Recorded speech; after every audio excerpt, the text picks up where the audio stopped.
నమస్తే అందరికీ. ఇవాళ తెలంగాణలో జరుగుతున్నటువంటి కొన్ని ముఖ్య అంశాలు చర్చిద్దాం. మనతో పాటు తెలంగాణ ఉద్యమకారులు, అదేవిధంగా బీఆర్ఎస్ పార్టీ కీలక నాయకులు వాసుదేవరెడ్డి గారు ఉన్నారు. వారికి ముందుగా వెల్కమ్ చెప్దాం. నమస్తే అన్న. నమస్తే ప్రభాకర్ భాయ్, బాగున్నావు? బాగున్నా. బాగురానా? Fine fine. రైట్. ఎట్లా చూస్తారు? మొదటగా భాష గురించి చర్చ సాగుతుంది.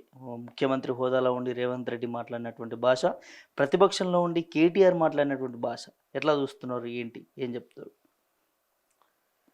ఈ రాష్ట్ర ముఖ్యమంత్రి రేవంత్ రెడ్డి గారు వారి యొక్క భాష తీరు కనుక మనం గమనిస్తే ఊకినే చేసిన ముఖ్యమంత్రినా ఈయన, లేకపోతే మామూలు కాంగ్రెస్ పార్టీ కార్యకర్తగా మాట్లాడుతున్నా అని ఇప్పటికీ అనిపిస్తుంది. ఎందుకంటే ప్రతిపక్ష నాయకుడిగా ఉన్నప్పుడు మాట్లాడినంటే సరే, ప్రజల సమస్యల సందర్భంలో మాట్లాడిండు కావచ్చు అనుకోవచ్చు. కానీ ముఖ్యమంత్రి అయినాక కూడా ఆయన భాష మారకపోవడం నిజంగా ఇది ప్రజలు ముక్కులో వేలేసుకుంటున్నారు. ఇలా ముఖ్యమంత్రి గారు ప్రసంగం వస్తేనే టీవీలో ఆఫ్ చేసే పరిస్థితికి వచ్చింది. చిన్నపిల్లలను చూడనిస్తలేరు, ఎందుకంటే ఆయన మాటల తీరు అట్లా కనిపిస్తూ ఉన్నది. కొండల్లో లాగులు దొరుకుతాం, మీరు ఉరేసుకొని సావాలి, బండ కట్టుకొని సావాలి, పేగులు మెడలు వేసుకుంటాం అంటే ఇది సభలలో మాట్లాడినంటే ఓ తీరు అనుకుందాం. చివరికి అసెంబ్లీలో కూడా అదే మాట్లాడుతున్నాడు కదా. ఒక తెలంగాణ సాధించిన నాయకుని పట్టుకొని కసబుతో పోల్చడం, ఉరేసుకోండి, లేకపోతే బండ కట్టుకుని రంగనాయక సాగర్లో సావండి, లేకపోతే మల్లన్న సాగర్లో బండ కట్టుకొని దునికి సావండి. ఇదేం భాషనే ముఖ్యమంత్రి? నువ్వు రాష్ట్ర ప్రజలకు ఇచ్చిన హామీలు పనిచేయడానికి ఉన్నావా, లేకపోతే ప్రతిపక్ష పార్టీని ప్రతిపక్ష నాయకులను తిట్టడానికి ఉన్నావా? కేసీఆర్ ఇది ఎప్పుడు వస్తుంది అంటే సబ్జెక్టు లేకుంటే ఇది అంత వస్తుంది. సబ్జెక్టు ఉన్నాడు ఇది మాట్లాడాడు. నీ దగ్గర సబ్జెక్టు లేకనే ఇట్లాంటి గలీజు మాటలు, ప్రజలు ఈసడించుకునే భాషను నువ్వు ప్రయోగిస్తున్నావు. నువ్వు ఏం నేర్పుతున్నావు? నిన్ను ఆదర్శంగా తీసుకొని రేపు ఎదుగుతున్న రాజకీయ నాయకులు కానీ, నిన్ను చూస్తున్న ప్రజలు కానీ ఏం నేర్చుకోవాలి? ప్రజలకు నువ్వు ఏం సందేశం ఇస్తున్నావు? లీడర్ అంటే గిట్టు ఉండాలని చెప్తున్నావా? నీకు ఒక కుర్చీ, అది ఒక ముఖ్యమంత్రి కుర్చీలో కూర్చున్నావు నువ్వు. ఏ మామూలు కార్పొరేటర్ కుర్చీ లేవు, ఇంకేదో చిన్న చిన్న కుర్చీ కాదు. ఈ రాష్ట్రానికి ఆదర్శంగా నిలవడాల్సిన వ్యక్తివి నువ్వు. నువ్వే దిగజారి మాట్లాడుతున్నావంటే ఏమనుకోవాలి ప్రజలు? అంటే గతంలో కేసీఆర్ కూడా మాట్లాడిన ఇట్లాంటి భాష, అంతకంటే ఎక్కువ మాట్లాడతాడు మా ముఖ్యమంత్రి అంటూ రేవంత్ రెడ్డి అభిమానులు సాయంత్రం చెప్తా ఉంది. అంటే నిజంగా 10 సంవత్సరాల్లో కేసీఆర్ ఉన్నప్పుడు కూడా అట్లా ఉండనా ఏంటి? కేసీఆర్ ఎప్పుడు మాట్లాడిండు? తెలంగాణ ఉద్యమ సమయంలో మాట్లాడిండు. ఏ సందర్భంలో మాట్లాడిండు? తెలంగాణ ఆంధ్రకు పోలికలు వచ్చిన సందర్భంలో దాన్ని కొద్దిగా తన పదునైన భాష విధానంతో మాట్లాడిన సందర్భం ఉన్నది. అప్పుడు కూడా ఆంధ్ర ప్రజలను కూడా ఇష్టం వచ్చిన తిట్టలే, హేళనగా మాట్లాడిన సందర్భం ఉన్నది. ప్రజలకు అర్థమయ్యే రీతిలో మాట్లాడిన సందర్భం ఉన్నది. అయినా కేసీఆర్కి నీకు పోలిక ఎక్కడిదే? లేదంటారా? కేసీఆర్ కాలి గోటి కూడా సరిపోడు రేవంత్ రెడ్డి. నువ్వు ముఖ్యమంత్రి అయితే కావచ్చు, నీ ముఖ్యమంత్రి స్థానానికి విలువ ఇస్తారు ప్రజలు కానీ మేము కానీ, డెఫినెట్గా చైర్ని గౌరవించాల్సిందే. కానీ వ్యక్తిగా నువ్వు ఏంటిది? అసలు వ్యక్తిగా నువ్వు ఏంటిది? ఉద్యమంలో పనిచేస్తుండట రేవంత్ రెడ్డి గారు. ఏడా నీ పేరేం పేరో తెలుసా? తెలంగాణ ప్రజలు ఏమని పిలుచుకున్నది తెలుసా? రైఫిల్ రెడ్డి అని పిలుచుకునేది నిన్ను. ఎందుకు రైఫిల్ రెడ్డి అయినావు తెలుసా? నీకు తెలుసు కదా. నాడు చంద్రదండ్రు పేరు మీద బయలుదేరే సందర్భంలో ఎవడూ మా నాయకుడు చంద్రబాబుకు అడ్డచ్చిటాడు అని చెప్పి తుపాకీ పెట్టుకొని బండ్లు ఎక్కి నువ్వు బెదిరించిన సందర్భాలు మర్చిపోయినావా రేవంత్ రెడ్డి? నువ్వు తెలంగాణకు రోజు 18 గంటలు పనిచేస్తా అని చెప్తున్నావు. అది నీకు నువ్వు చెప్పుకుంటున్నావు, కానీ నువ్వు పనిచేసినట్టయితే మాకు అనిపించలేదు. కానీ నువ్వు 24 గంటలు ఈ ప్రజల కోసం అడ్డిపోయినా తెలంగాణ పట్ల నీకు సోయి ఉన్నదనో, తెలంగాణ ప్రజల పట్ల ప్రేమ ఉన్నదని ఎవడు అనుకోడు. నీ నరాన ఆంధ్ర బానిసత్వం నీకున్నది. నరాన కళ్ళ ముందు కనిపిస్తున్నది కదా. ఇవాళ ఒక ప్రధానమైన చర్చ జరుగుతున్న సందర్భంలో రాష్ట్రంలో ఏ కాజు కోసమైతే, ఏ లక్ష్యం కోసమైతే తెలంగాణ రాష్ట్రాన్ని సాధించినమో ఆ లక్ష్య సాధనలో ఎదురవుతున్న ఇబ్బందుల సందర్భంలో తెలంగాణ సాధించిన యోధుడు బయటకు వచ్చి మాట్లాడితే నువ్వు ఎంత హేళనగా మాట్లాడుతున్నావు? నువ్వు చేస్తున్నది ఏందే? నువ్వు నిండు అసెంబ్లీలో అబద్ధాలు, అసత్య ప్రచారాలు. అది నోరా మోరా? నువ్వు పినాయిలతో కడుక్కోవాలని నోటిని, నీకు ఆ మూసి కంపెనీ నోటినే కనిపిస్తున్నది. కృష్ణా వాటర్ జలాల్లో కేసీఆర్ అన్యాయం చేసిండా? ఒప్పందం చేసుకున్నారట కదా ప్రభుత్వం. 299 కేసులో కేసీఆర్ ఒప్పందం చేసుకున్నాడా? నీకు చరిత్ర తెలుసా? ఆనాడు ఎక్కడ ఉన్నావు నువ్వు? పదవుల కోసం పెదవులు మూసుకొని మీరు మీ పదవులు కాపాడడం కోసం పైరవీల కోసం ఆంధ్ర యొక్క బూట్ల నాకకుండా ఉన్నది మీరు. నాడు పదవులను గడ్డి పోచలాగా వదిలిపెట్టి తెలంగాణ ప్రయోజనాలే నాకు కావాలని చెప్పి కొట్లాడింది, పేగులు తెగదాకా కొట్లాడింది కేసీఆర్. అట్లాంటి కేసీఆర్ని పట్టుకొని తెలంగాణ నీళ్లకు ద్రోహం చేసినట్టే ఎవడన్నా నమ్ముతాడా? తెలంగాణ రాష్ట్రంలో నీ జిల్లాలనే కదా 45 రోజులు పాదయాత్ర చేసిండు కేసీఆర్ గారు నీళ్ల కోసం. నువ్వు ఆనాడు ఆంధ్ర నాయకులు ఏ ఒక్కైతే వాదన ఎత్తుతున్నారో నువ్వు గదే వాదన ఎత్తుతున్నావు. ఇవాళ జూరాల దగ్గర ప్రాజెక్టు కట్టాలంటావు. అరే జూరాల దగ్గర నీళ్లు లేవయా, 1,00,000 ఎకరాల ఆయకట్టుకు ఇవ్వడానికే కష్టమవుతున్నది.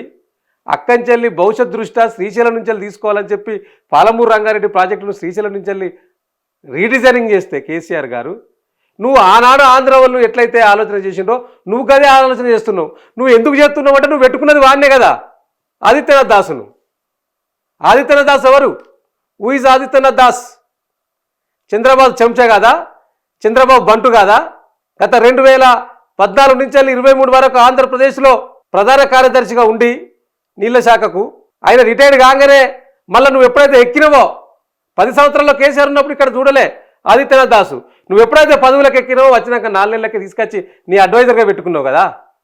అక్కంచెల్లే కదా నీళ్లకు ద్రోహం జరుగుతున్నది. నువ్వు ఎందుకు తీసేస్తావు ఇంతగానం అడుగుతా ఉంటే? ఆయనకు తెలంగాణ ఉద్యమానికన్నా పనిచేసిండా? కాదు. ఇలా చంద్రబాబు నాయుడు బంటులు ఎవరైతే ఉన్నారో వాళ్ళందరినీ నువ్వు తెలంగాణ రాష్ట్రంలో తీసుకొచ్చి పెట్టినావు. నువ్వు అసెంబ్లీ సలహాదారుగా పెట్టుకున్నది ఎవరు? మీ చంద్రబాబు బంటు కాదా? అడ్మినిస్ట్రేషన్ కాలేజ్ ఆఫ్ ఇండియా ఇక్కడ ఉంటుంది, దానికి ఇది రమేష్ నాయుడు నన్ను తీసుకొచ్చి పెట్టినావు రిటైర్డ్ అయినాక. నేను చంద్రబాబు నాయుడు బంటు కాదా? ఆయన చాలామంది ఆఫీసర్లను చంద్రబాబు దగ్గర పనిచేసిన వాళ్ళందరినీ తీసుకొచ్చి తెలంగాణలో పెట్టినావు. చాప కింద నీరు లెక్క వారి వ్యవహార శైలిలంతా ఇక్కంచెలు ఇక్కడ ఏం జరుగుతుందో వారికి చెప్పుడు, వారు అక్కంచెలు ఇటు అందించుడు, నువ్వు వారు చెప్పినట్టు వినడం. నువ్వు తెచ్చుకుంటే భీమవరం అల్లుని తెచ్చుకో, కానీ నువ్వు మొత్తం తెలంగాణ ప్రయోజనాలనే భీమవరానికి ఆంధ్రాకు తాకట్టు పెడతానంటే చూస్తూ ఎవడు ఊకోడు. మరో ఉద్యమం స్టార్ట్ అవుతుంది. రేవంత్ రెడ్డి నువ్వు ఇట్లనే నీ కార్యాచరణ ఇట్లనే ఉంటే, నీ నడవడిక ఇట్లనే ఉంటే, నీ పార్టీ ఆలోచన విధానమా అది నీ విధానమా ప్రజలకు చెప్పాలయ్యాల. డెఫినెట్లీగా నీళ్ళ మీద మరో ఉద్యమం రాబోతా ఉన్నది తెలంగాణ రాష్ట్రంలో, కాసుకో. అంటే నిజంగా మీరు అన్నట్టుగా నీళ్ళ మీద ఉద్యమం రాబోతుంది అంటున్నారు, కానీ రేవంత్ రెడ్డి మాత్రం నేను ఎందుకు నా తెలంగాణకు అన్యాయం చేస్తా, నేను తెలంగాణ బిడ్డనే, నేను తెలంగాణకి అన్యాయం చేసింది కేసీఆర్ అన్యాయం చేసిన, నేను ఎప్పుడు అన్యాయం చేయను, నిద్రలో కూడా తెలంగాణకు అన్యాయం చేయను అనేది రేవంత్ రెడ్డి గారు మాట్లాడినటువంటి వ్యాఖ్యలు. ఎట్లా చూస్తారు దీన్ని? అదే కదా ఇప్పుడు ప్రాబ్లం. ఆనాడు దేశానికి స్వాతంత్రం కోసం పోరాటం చేసినప్పుడు కూడా కొంతమంది భారతీయులను చెప్పు చేతుల్లో పెట్టుకొని భారతీయులనే చంపే కార్యక్రమం చేసింది.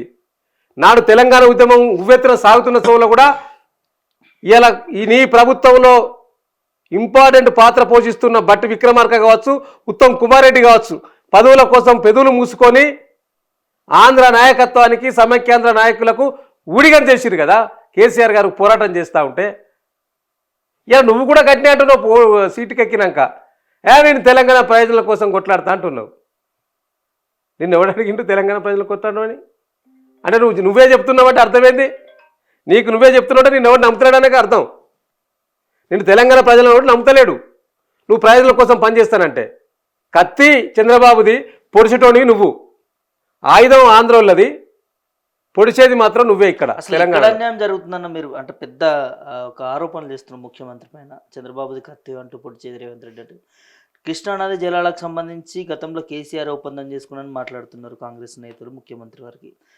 పాలమూరు రంగారెడ్డికి సంబంధించిన 90 టీఎంసీలను బీఆర్ఎస్ పార్టీ చెప్తుంది, లేదు గతంలోనే 45 టీఎంసీలు బీఆర్ఎస్ ఒప్పందం చేసుకున్నది అని చెప్పి రేవంత్ రెడ్డి మాట్లాడుతున్నారు. మీరేమో మళ్ళీ దానికి రివర్స్ చెప్తున్నారు. ఎట్లా చూడవచ్చు ఇది? ఇప్పుడు చాలా సందర్భాల్లో మా పార్టీ సీనియర్ నాయకులు హరీష్ రావు గారు కావచ్చు, మా పార్టీ నాయకత్వం కావచ్చు, కృష్ణా జలాల్లో 299 టీఎంసీలకు తాత్కాలిక పద్ధతిలో ఆనాడు అడక్ ఒప్పందం జరిగింది. ఈ ఒప్పందం యొక్క పూర్వపరాలు ఆలోచిస్తే నాడు తెలంగాణ విడిపోయే సందర్భంలో 2013 డిసెంబర్లో, గుర్తుపెట్టుకో ఈ పేపర్లు చాలా సందర్భాల్లో మీకు పంపించినాం, తెలియకుంటే ఆదిత్యనాథ్ దాస్ దగ్గర కాదు తెలంగాణ రిటైర్డ్ ఇంజనీర్ల దగ్గర తెలుసుకో. ఆదిత్యనాథ్ దాస్కి ఏం తెలుసు? ఆయన చంద్రబాబు నాయుడు ప్రయోజనాల కోసం పనిచేస్తాడు ఇక్కడ. 2013లో ఏపీ రీఆర్గనైజేషన్ యాక్ట్కి సంబంధించి ప్రిపేర్ అవుతున్న సందర్భంలో ఆనాడు ఏదైతే బచావత్ ట్రిబ్యునల్ ప్రాంతాల మధ్య నీళ్లు డిస్ట్రిబ్యూట్ చేసి ఉన్నాయో అప్పటికి తెలంగాణ రాష్ట్రంలో ప్రాజెక్టులు కట్టకపోవడం వలన ఇక్కడ నీళ్లు తీసుకొచ్చినా ఇక్కడ నిల్వ ఉంచుకోవడానికి నీకు రిజర్వాయర్ లేవు. ఈ కట్టకపోవడానికి కారణమే కాంగ్రెస్ పార్టీ. నీళ్లలో మరణ శాసనం రాసిందే కాంగ్రెస్ పార్టీ. అసలు ఒక్క మాటలో చెప్పాలంటే తెలంగాణ రాష్ట్రానికి విలనే కాంగ్రెస్ పార్టీ. 1956లో తెలంగాణ ప్రత్యేక రాష్ట్రంగా ఉండే హైదరాబాద్ రాష్ట్రంగా ఈ హైదరాబాద్ రాష్ట్రాన్ని ఆంధ్రలతో కలిపింది కాంగ్రెస్ పార్టీ. కలిపిన తర్వాత పెద్ద మనుషుల ఒప్పందం ఏదైతే ఫజల్ అలీ కమిషన్ ఏదైతే చెప్పిందో ఆ ఒప్పందాలన్నిటి కూడా తుంగలో తొక్కింది కూడా ఇదే కాంగ్రెస్ పార్టీ కదా. ఆనాటి నుంచి వెళ్ళి నేటి వరకు కూడా పార్టీ అదే, వ్యక్తులు వేరు కావచ్చు. ఆనాడు ఒక నాయకుడు అయితే ఈనాడు నువ్వు కావచ్చు. సో కాబట్టి ఇది 13లో జరిగిన అసెంబ్లీలో జరిగిన పంపకాల విషయాల్లో ఆ తర్వాత తెలంగాణ రాష్ట్రం వచ్చిన తర్వాత 42 రోజులలోనే 2014 జూన్ 2లో తెలంగాణ రాష్ట్రం ఏర్పడితే ముఖ్యమంత్రి అయిన తొలినాళ్లలోనే అప్పటికి ఆఫీసర్ ఎవడో తెలియదు, కుర్చీ ఎవరిదో తెలియదు, అయినా కూడా 42 రోజుల్లోనే కేంద్రాన్ని దగ్గరికి పోయి జలశక్తి మినిస్టర్ను కలిసి దేశ ప్రధాని నరేంద్ర మోడీ గారిని కలిసి ఈ నీళ్లలో ఈ యొక్క కృష్ణా వాటర్లో పునఃపంపిణీ జరగాలి, అప్పటికి మా ప్రాజెక్టులో ఇప్పుడు ప్రాజెక్టులు కట్టుకుంటున్నాం, పునఃపంపిణీ జరగాలి అంటే అప్పటి నుంచి వెళ్ళి కొట్లాడినాం కదా. సెక్షన్ 3 తీసుకొచ్చింది కేసీఆర్, అందుకనే కదా. నీకు సెక్షన్ 3 గురించి తెలుసుకో ఎందుకు వచ్చిందో. సో ఇవన్నీ ఏది పూర్వపరాలు తెలుసుకోకుండా ఒక కాయిదాన్ని పట్టుకొని 299కి ఒప్పుకున్నావు అంటున్నావు. కరెక్టే, మరి నువ్వేం చేసినావే ఈ 2 సంవత్సరాలు? నువ్వేం బీకినావు? నీ ప్రభుత్వ పెద్దలు నువ్వు అందరు కలిసిపోయి 2025లో అఫెక్స్ కౌన్సిల్లో మాట్లాడి ఒప్పుకొని వచ్చిన ఎందుకు మరి మీరు? 299 కేసీఆర్ అప్పుడు ఒప్పుకోడు, మేము ఒప్పుకో, మాకు ఇట్లా వాటా కావాలని చెప్పి ఎందుకు కొట్లాడలేదు? నువ్వు అదే పత్రాల మీద సంతకాలు పెట్టొచ్చినావు కదా నీ ప్రభుత్వం వచ్చినాక కూడా. రేవంత్ రెడ్డి సంతకాలు పెట్టలేదు అంటున్నాడుగా. మరి కేసీఆర్ సంతకాలు పెట్టిండా? తెలియదా? ప్రభుత్వాల అధినాయకులు ఎవరు సంతకాలు పెట్టరు, ఆఫీసర్లు సంతకాలు పెడతారు. నీకు తెలియదా రేవంత్ రెడ్డి? తెలిసి కూడా ఎందుకు మాట్లాడుతున్నావు? ప్రజలను ఎందుకు తప్పుదోవ పట్టిస్తున్నావు? ఎందుకు అచ్చిరాని మాటలు? నువ్వు కొన్ని వేరే ఏదైనా చెప్తే నమ్ముతారేమో. నీళ్ల విషయంలో, నిధుల విషయంలో, ఉద్యోగాల విషయంలో కేసీఆర్ను తప్పు పడితే ఎవడు నమ్మడు. ఇంకా ఏ విషయంలో తప్పు పట్టినా కొంత వాస్తవం ఉన్నది కావచ్చు అని భావిస్తారేమో ప్రజలు. అరే ఆయన ప్రాణానికి తగ్గించి తెలంగాణ రాష్ట్రాన్ని సాధించడాన్ని పట్టుకొని నీళ్లలో అన్యాయం చేసింది కేసీఆర్ అంటాడు. సిగ్గునా అని కొద్దిగానన్నా నీ పార్టీకి నీకు? ఇదే నీళ్ళ విషయంలో, ఇదే ఇరిగేషన్ విషయంలో ఉరి తీయాలన్నట్టు వ్యాఖ్యలు కూడా చేశారు కదా. దాన్ని ఎట్లా చూస్తారు మరి? హరీష్ రావు కావచ్చు, కేసీఆర్ గారు కావచ్చు. నిజంగా ఉరి తీయాల్సి వస్తే తెలంగాణ ప్రజలు మిమ్మల్ని, మీ పార్టీని ఉరి తీయాలి. మీరు ఏ హామీలు అయితే తెలంగాణ రాష్ట్ర ప్రజలకు ఇచ్చిండ్రో ఆ హామీలను తుంగలో తొక్కి గద్దెనెక్కినాక ఒకటి ఓడెక్కదాకా ఓడమల్లన్న, ఓడదినాక బోడమల్లన్న టైపు గద్దెనెక్కేదాకా ఒక హామీ ఇచ్చిర్రు, గద్దె ఎక్కినాక కుర్చీలో కూర్చొని హామీలన్నీ విస్మరించారు. ఇవాళ మిమ్మల్ని ఉరి తీయాలి. మీరు చేస్తున్న ద్రోహానికి మిమ్మల్ని ఉరి తీయాలి. ప్రజలు ఉరి తీయడానికి సిద్ధంగా ఉన్నారు. 6 గ్యారంటీల పేరు మీద 13 అంశాలు 100 రోజుల్లో చేస్తా అన్నారు. ఇవాళ 2 సంవత్సరాలు దాటింది, 700 రోజులు అవుతున్నది. చేయనందుకు మిమ్మల్ని ఉరి తీయాలి. రైతులకు ఇస్తారన్న వాగ్దానాలు అమలు చేయనందుకు మిమ్మల్ని ఉరి తీయాలి. ఏ హామీలైనా తీసుకోండి, ఏ హామీని చేయడానికి. నువ్వేమన్నావు రేవంత్ రెడ్డి అన్నాడు. నీ వీడియోలు బయట తిరుగుతావు, సోషల్ మీడియాలో లేవా, మీ మీడియాలలో లేవా? పెద్దవాని పెన్షన్ ఎంత అవుతుంది? 2000. ఇగో డిసెంబర్ 9 ఇందిరమ్మ రాజ్యం వస్తుంది, 4000 ఇస్తామన్నావు. ఇచ్చావా? ఎటుపోయినావు? ఎందుకు ఇవ్వలేదు? ఇలా అడుగుతా ఉన్నారు ఆ పెద్దవాళ్ళు, పెద్ద నాయనలు. ఏమైనా అడుగుతా ఉన్నారు. వాళ్ళందరూ కూడా నిన్ను ఉరిదీస్తారు.